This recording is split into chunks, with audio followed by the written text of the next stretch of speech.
Hello friends, இன்னைக்கு நம்ம இங்கிலீஷில் பேசலாங்கிற நிகழ்ச்சியில் புதுசாக என்ன பார்க்க போகிறோம் அண்ட் ஆல்ரெடி என்ன பார்த்துட்டு இருக்கோம் அப்படிங்கிற ஒரு சின்ன நினைவூட்டலோட இன்னைக்கான கிளாஸை கொண்டு போயிடலாம். ஸோ நம்ம ஆல்ரெடி எதை பார்த்துட்டு இருக்கோம், டென்சஸ், அதாவது காலங்கள் இல்லையா. ஸோ இந்த காலங்கள் அப்படின்னு வரும்போது நிகழ்காலத்தில், எதிர்காலத்தில், இறந்த காலத்துலலாம் நம்ம எப்படி பேசுகிறோம் அப்படிங்கிறத பற்றி பார்க்குறோம்.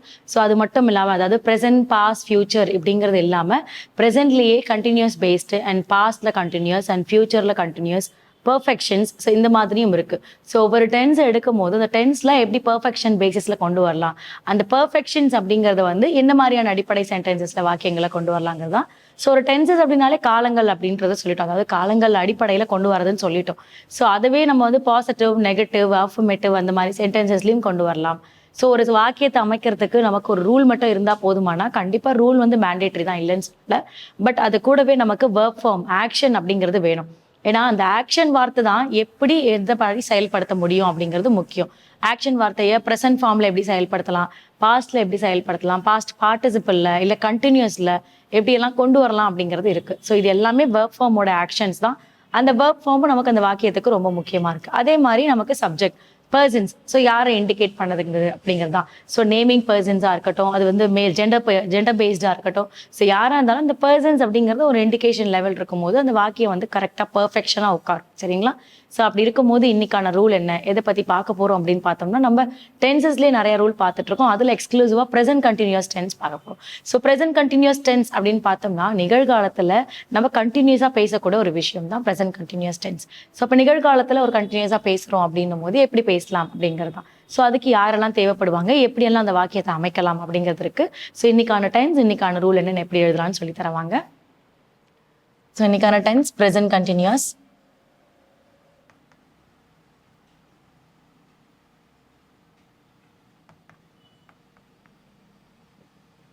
ஸோ இதில் வந்து நம்ம எழுத போகிறது positive formation and mean positive form of sentence. Sentence எழுதுறதுக்கு முன்னாடி என்ன வெர்ப் ஃபார்முங்கிறத பார்த்துடலாம். V1, V2, V3, V1 + ing. அதாவது eat, ate, eaten.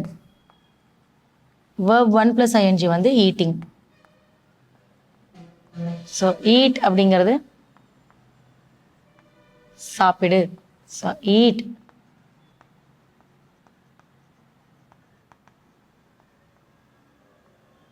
சாப்பிட்டேன் அப்படிங்கிறது.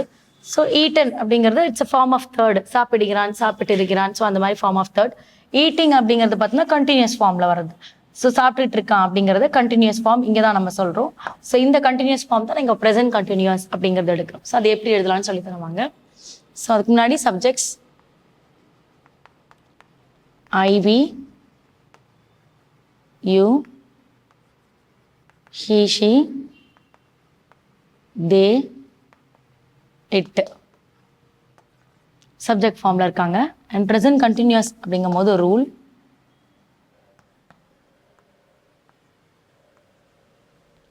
Subject plus is are am. So இப்போ ப்ரெசென்ட் ஃபார்ம் வரும்போது நிகழ்காலத்தில் வரக்கூடியது இஸ், ஆம், ஆர், யாருக்கு யார் சூட்டபிள்னு எழுதணும்.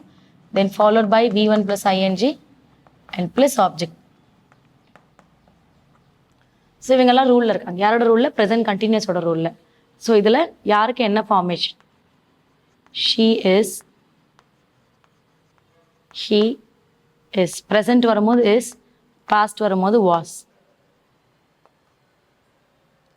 அதே வரும்போது யூ ஆர், தே ஆர். ப்ரெசென்ட்ல ஆர், பாஸ்ட்ல வேர்.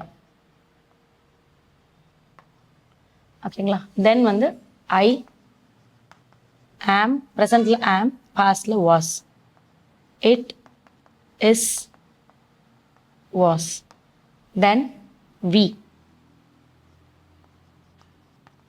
R, where. The form of present and past. Present, past, present, past. So அந்தந்த அடிப்படைக்கு ஏற்ற மாதிரி நம்ம சப்ஜெக்ட்டுக்கு ஏற்ற சூட்டபிளான நம்மளுடைய வேர்ப் ஃபார்ம்ஸ், அதாவது மெயினாக ஹெல்பிங் வேர்ப் ஃபார்ம்ஸை நம்ம ஆட் பண்ணிக்கலாம். சரிங்களா? ஸோ இப்போ ஓவர் நெக்ஸ்ட் சென்டென்ஸ். ஸோ எப்படி எக்ஸாம்பிள் எழுதலாம்னு பார்க்கலாம். இங்கே சப்ஜெக்ட் வந்து ஐ எடுக்கிறேன். ஸோ ஐ எடுக்கிறதுனால ப்ரெசென்ட் கண்டினியூஸ்னால யார் எடுக்கணும்? ஆம் எடுக்கணும். இதே பாஸ்டாக இருந்தால் வாஸ் எடுத்துக்கலாம். ப்ரெசென்ட்டுங்கிறதுனால ஆம். ஸோ ஐ ஆம். verb form அதாவது V1 + ing, eat + ing, eating இல்லையா? ஸோ அப்போ ஐ ஆம் ஈட்டிங். ஐ ஆம் ஈட்டிங் அப்படியே ஸ்டாப் பண்ணிக்கலாம். நான் சாப்பிட்டுட்டு இருக்கேன் அப்படின்னு நின்றுக்கலாம். ஸோ எப்போ எந்த வேலையில் சாப்பிட்றோம் அப்படிங்கிறது சொல்லணும்னாலும் சொல்லிக்கலாம். ஐ ஆம் ஈட்டிங் அ பிரேக்ஃபாஸ்ட் அப்படிங்கிறது.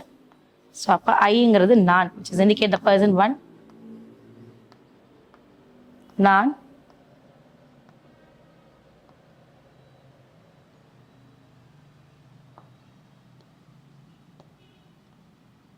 காலை உணவை